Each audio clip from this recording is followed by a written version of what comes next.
Hello, this is Mish, and welcome to this Taboo review for episode 5. Now, this will contain spoilers. So let us begin. We start the episode with the duel. So we see James and Thorn head to an island to get the duel underway.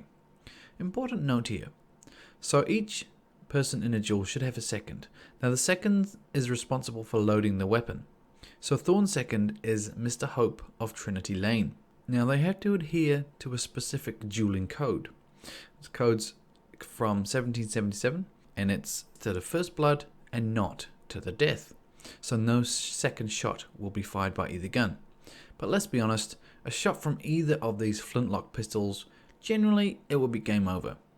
Interesting fact as well, the code that's referenced here seems to be possibly accurate as well. Historically, there was a duel code from 1777.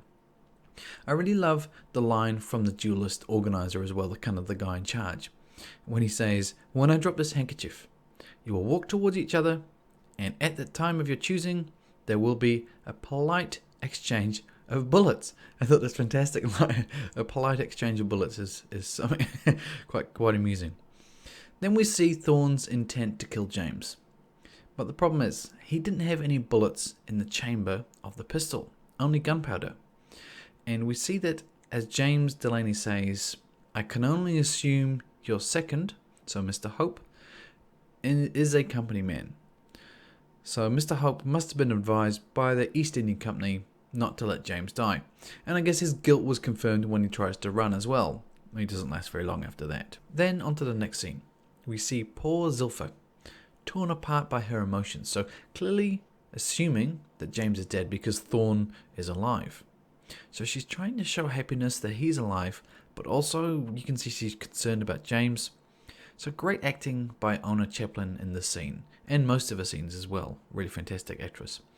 So Thorn really plays on this emotion he can sense from her, claiming for a while that he killed James, just trying to get a rise from her. But Zilpha manages to survive the scene without inciting rage from Thorn.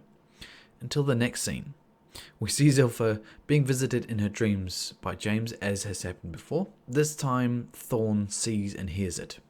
So then Thorn turns into an even darker character by beating her. Then he orders an exorcism on her as well, against her will.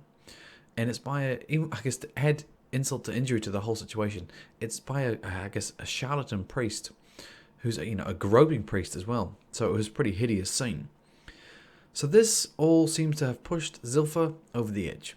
She seems to have given up on ever being in a normal life with Thorn, because we see her going to her drawer, picking up a metal object, a spike from her drawer. At that point, she's asking to be guided by, one can only assume, James.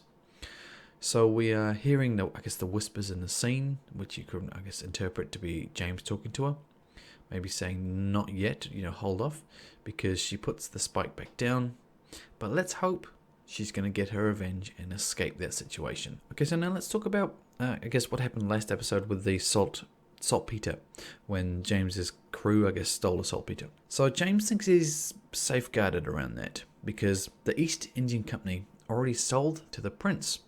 Now the prince has an excuse to prosecute the East Indian Company for negligence. Powder was being looked after by them at the time, so he thinks he's relatively safe in the situation. In the scene with Lorna and James, it was a really interesting line that Lorna said to him. I'll mention it here. She said, "I'm very happy to admit I don't want James Delaney to die. But can you admit you don't want James Delaney to die?" And he just walked off without responding. So it's an interesting relationship between those two. And I like Lorna's perspective on many things. And we keep seeing signs of a relationship growing between Lorna and James. But it seems a little odd and possibly one-sided. Move on to the East Indian Company again, and we see the troops searching for the saltpeter. So they go to the whorehouse, James's boat, the house, the office building, all to no avail. Skip forward. The Prince Regent wants to investigate the East Indian Company for negligence, but Coop wants to go one better. So he wants to take down Sir Stuart Strange. As an investigation into negligence, Sir Stuart Strange is just going to redirect the blame. As I said, they're probably just going to hang a couple of poor people that were guarding the saltpeter at the time. And it's not going to do any damage to the company or to anyone of importance. So Coop's plan. In comes George Chichester.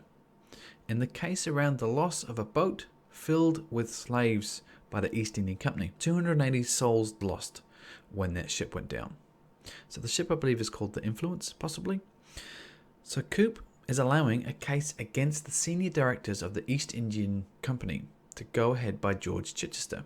So he's allowing it to proceed. Whilst on one hand, it's definitely the right thing to do, as George said, it's for humanity's injustices.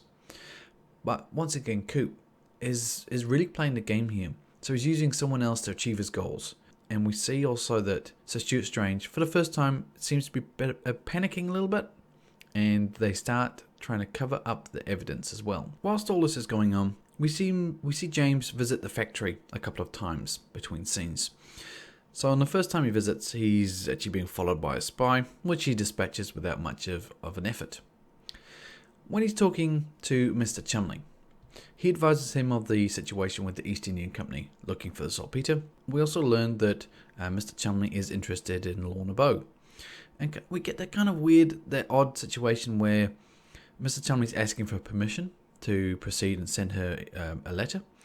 And James doesn't really give him straight answers. James never does. But he definitely kind of, doesn't say yes or no. It ends up that Mr. Chumley does proceed with the letter, but then James advises her against it. So it's strange, he does seem to like her. Maybe he's just waiting for his sister. As creepy as that sounds. Anyway, okay. So we see, I guess Mr. Chumley advised it's going to take about 4 weeks to make the gunpowder, and he needs an assistant. So at that point, James goes across to the other building where his half-brother lives, so he can get him to assist with making the gunpowder. We also learn that his little brother wasn't aware of the situation, so I guess you could call him a stepdad, or the person that's looking after him, wasn't letting him know to keep him safe, because then he's not liable.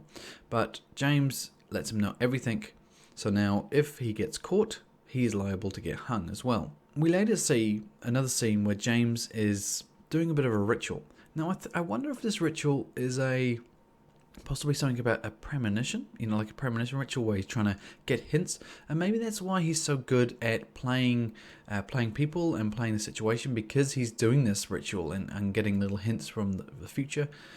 And we see he hears an explosion, so he immediately assumes that the explosion was actually down at his little factory, so he goes for a visit, only to find that everything is fine. So I wonder what that references to the explosion. That will be interesting. Maybe that's going to be next episode. So we see as well that the Americans are aware of James's factory, aware of the gunpowder, and bribing him in a way now, with they're in need of gunpowder for the blockade around England.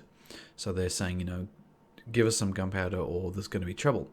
So he's got 10 days to make it. And James is saying, well, this isn't possible because it's going to take 4 weeks. But the American says, quotes the French experiment. So James talks to Mr. Chumley about this, and he refuses because it's too dangerous. Then Mr. Chumley drops the line of all lines, which is what I mentioned the last few episodes actually, saying that you're risking your life of your son for chlorides. So that once again we kind of hear there that the boy is actually James's son, and he doesn't disagree. So the chemist has picked that up, which was cool. I guess the question is as well, who is the mother? Is it Zilpha? I still think that's quite likely, but I'll get more into that later. So the end point with the factory. So they're going to get the chlorides to speed up the process. And they need more people to stir the vats, because if you're going to do that process, you need to be constantly stirring the vats. Otherwise, things go bad. And the French experiment ended badly, as it seemed to explode and they probably all died as well. It will be interesting to see how many people they're going to get to stir that, and can they continue the process with that as well and keep it safe as well. Okay, so the final thing I want to mention, the final kind of scene of the final story arcs, the movement that's happening here, is we see Lorna finally deliver James's father's crate. But Brace sees it and he advises her, you should just burn it. As that case, the chest there holds the truth, is that James just didn't read anything. He just burnt everything that isn't the treaty. Lorna has a really good perspective here, because he tells Lorna the fate of his mother. and being purchased, then that she wouldn't fit into her life. So then, his father had her committed to the insane asylum. But there's so much going on with that scene. So my interpretation was that he was burning all his father's items, I guess in revenge and in anger as to what he did to his mother. But Lorna sees it very differently. She sees it more, I guess, as a rational perspective. That it was never James that did that. So why punish himself by destroying the information about his family? And I guess I can see it from both angles here. James maybe doesn't even want to read it, doesn't want to know anymore, he's just burning it. But then saying that there could be good knowledge and information in those letters as well, that he'll never know. So all in all, it was a great episode. Now I've got a couple of questions, and I guess I'll try to answer them my way, but let me know your thoughts obviously down below as we always do. So the questions I got from this one. Now, my theory was correct about James's son. But now the question is, who is his mother? There's no suggestion that it's Zilpha, apart from the obvious incestual connection between James and Zilpha. So it's a heavy likelihood it is her. But apart from that, have you seen any suggestion that Zilpha could be the mother? For me, it's the most logical in this situation that they're in. And it's obviously the most controversial as well, but it matches the world which they created in the whole Taboo. So it kind of makes sense. Okay, on to the next question. What are the secrets in that chest? So James knows about his mother being sent to the insane asylum. Perhaps it's more details around that. That's kind of what I'm thinking. Maybe it's the nitty gritty about the whole situation, or perhaps other secrets. Brace is aware, so that kind of makes me think it's either to do with close family, his father's dealing with his mother, or maybe other people, or possibly business decisions as well. So maybe there's information in there which, could be that there's other children, or maybe that Zilpha and James are not actually brother and sister after all. That would be interesting. Would be a nice twist on the show if they, after all this time, they weren't brother and sister, so the whole taboo concept between them has gone. That would be pretty weird. But the other thing as well, maybe there's information in that chest about the Delaney family's dealings with the East Indian Company and around slaves. So maybe it's going to be that James thinks that he is not innocent in that situation around slaves, but that he thinks that his family may be, and after all, possibly his family is guilty as the East Indian Company. And the final thing, more of a prediction. Will Zilpha kill Thorn next week? And I think, oh yes, I think that'll happen. I think Thorn's days are numbered. So yeah, that'd be pretty cool. So another great episode. The story continues to progress along very nicely. Everything seems to be falling into place. If a bit rushed on a few things, with the Americans seem to be pushing the gunpowder. So I can't wait for the next episode. These characters are really hard to predict, and that's what makes this show really good. Awesome story, awesome acting, and that kind of unpredictability is really nice. Let me know your thoughts. Did you enjoy it? Leave some feedback below. Thumbs up if you like this little review I've done here, and subscribe for future content around this show and others coming up as well. And until next time, this is Mesh, and thanks for listening, and I'll see you later.